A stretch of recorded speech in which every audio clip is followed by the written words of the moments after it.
Assalamualaikum warahmatullahi wabarakatuh. Perkenalkan, nama saya Zikni Mayanto Khairatunisa.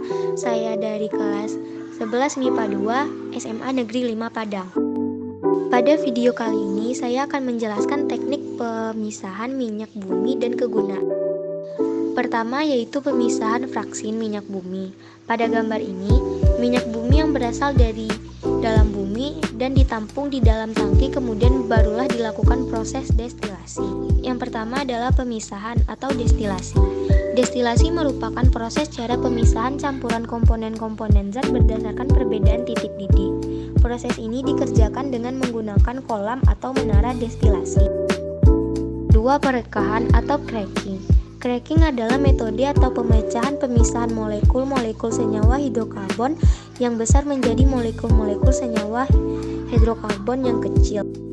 3. Reforming. Reforming adalah perubahan dari bentuk molekul bensin yang bermutu kurang baik menjadi bensin yang bermutu baik.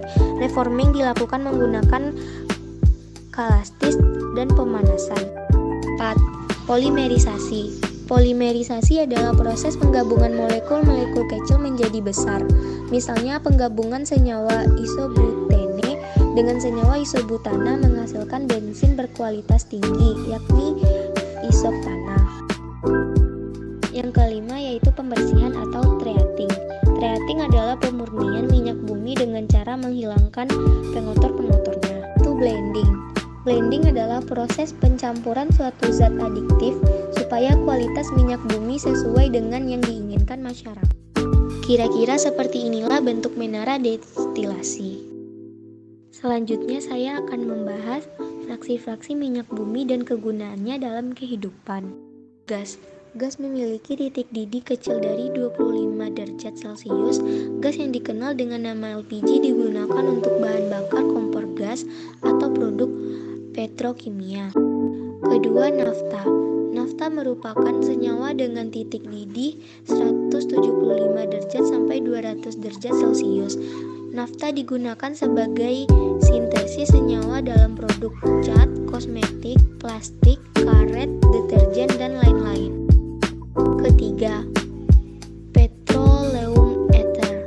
Petroleum ether merupakan hasil reaksi pengolahan minyak bumi yang banyak digunakan sebagai pelarut yang bersifat non-polar dalam reaksi kimia. Petroleum ether memiliki titik didih 30 derajat Celcius sampai 40. Keempat, minyak tanah atau korosin. Minyak tanah memiliki titik didih 175 derajat sampai 275 derajat Celcius. Minyak tanah digunakan sebagai bahan bakar kompor tradisional. Diesel atau solar.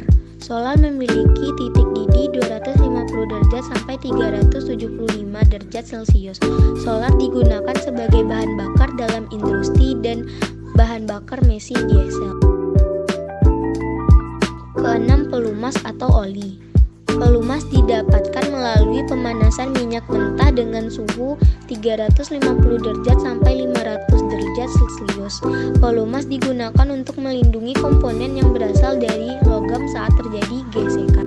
Ketujuh, paralin atau lilin. Fraksi ini didapatkan dari minyak mentah melalui pemanasan pada titik didih pada suhu di atas 350 derajat. Lilin digunakan sebagai korek api, bahan pembuatan batik atau pelapis kertas untuk makanan dan lain-lain. Yang terakhir, aspal atau residu. Aspal memiliki titik didih sangat tinggi yaitu di atas 500 derajat. Aspal banyak digunakan sebagai isolator. Sekian penjelasan dari saya, maaf apabila ada kesalahan. Assalamualaikum warahmatullahi wabarakatuh.